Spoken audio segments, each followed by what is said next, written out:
Hey Ashley, how you doing? All right, thank you so much for submitting your work. Let's go ahead and take a look.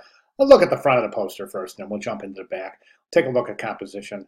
Then we'll go ahead and get in here and take a micro look at the typography. So, starting with the poster, the front of the poster, I'm a little concerned about the assignment specifications, and the reason is that um, the assignment indicates that the only use of imagery should be for the bio image, and that's located on the back of the poster. So this flag image, this isn't permitted on the front of the poster.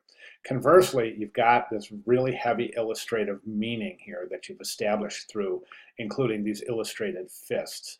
Again, and through a lot of my comments and recommendations, all of the communicative value, you should be message making strictly using typography. Now you can add some things into your typography that we had seen. For example, instead of the star in the background, you could assemble this in a typeface that is not all caps and then replace the star for the tittle and the O. Okay, it's not going to work with all caps, but it will certainly work with a typeset that includes lowercase letters. Again, so by that, you take that star, place it in here in the O, and that is actually creating meaning. The same meaning you're creating with the flag, only this one is not using the image. Conversely, that star would be carried through to the back of the poster, and that would also create continuation from the front of the back by repeating those visual elements. The fifth, I think, again, it's illustrative, so you're really creating a bulk of the message making on the front of the poster is done with image and illustration, where you should want the bulk of the communication to be done typographically. Again, an example here would be trying to incorporate the fist into the typography, and if you take a look in that the announcements area of the class, let me just jump over here really quick. I want to show you an example of how to work that in. As I said, work that illustration into typography, and we've got some examples over here. Maybe it was in week 6. Let's jump back over to week 6. I think it was week 6 where I left those examples. No, it wasn't. Where the heck are those? Maybe it was week 8. Was it week? Okay, hold on. I'll find them. Hold on one second. Sorry about that. Those were in week 5. But anyways, as I was saying, I want to show you an example of how you can use illustration typographically. And there's a great example. And it just so happens to be your,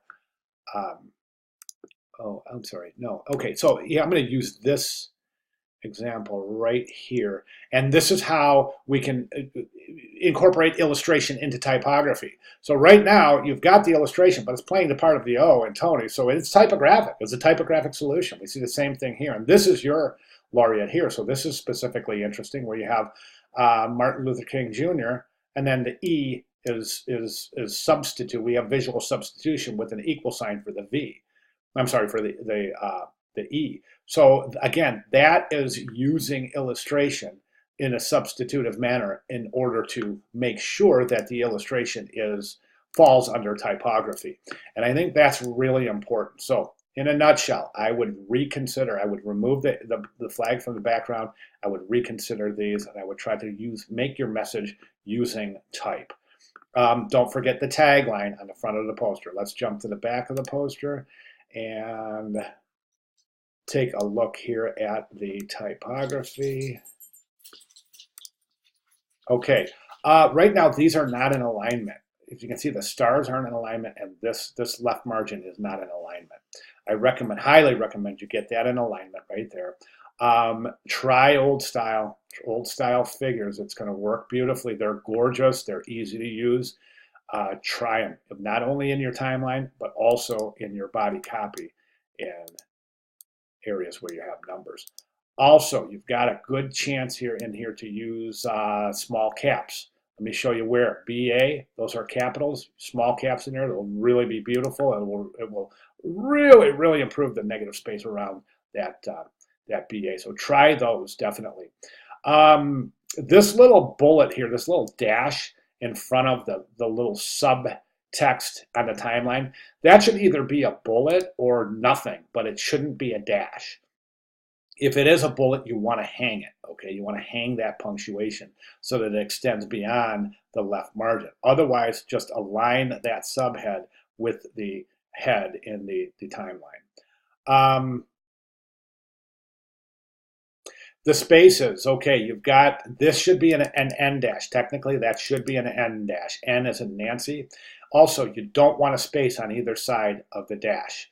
1948, no space. N dash, no space. The R in received. Okay. Okay, let's take a look at the typography. Good rags. Here's another great area for small caps. Try definitely get those old style figures in there. Rags are looking pretty darn good. Nice job there. Now, you don't have to indent the first paragraph because the viewer knows it's the first paragraph. It's very obvious that that's the start of the text selection, so you don't need to indent that. Conversely, you have two choices to demarcate new paragraphs. One is an indent, the other is a space between the last paragraph and the new paragraph. I prefer a space. I think it preserves the left margin. However, you don't have to use both. Now here, I would recommend a space. And the reason I say that is because you've got this staggered type right here. So that creates a kind of like this stair step here. And that I think is very uncomfortable. So I would not indent that line. I would just increase a little space between the two paragraphs. Okay, other than that, I think you're looking good. And if you have any questions at all, please let me know. But I definitely, oh, you know what I wanted to talk about? I wanted to talk about color. Now this all has to do with connotation. But Martin Luther King, we know his history, right? I'm not sure using black and white I don't think it sends an accurate connotative message using black and white. I think the reasons behind that are obvious. The equality and race is something where there was really an absence of color, so to speak.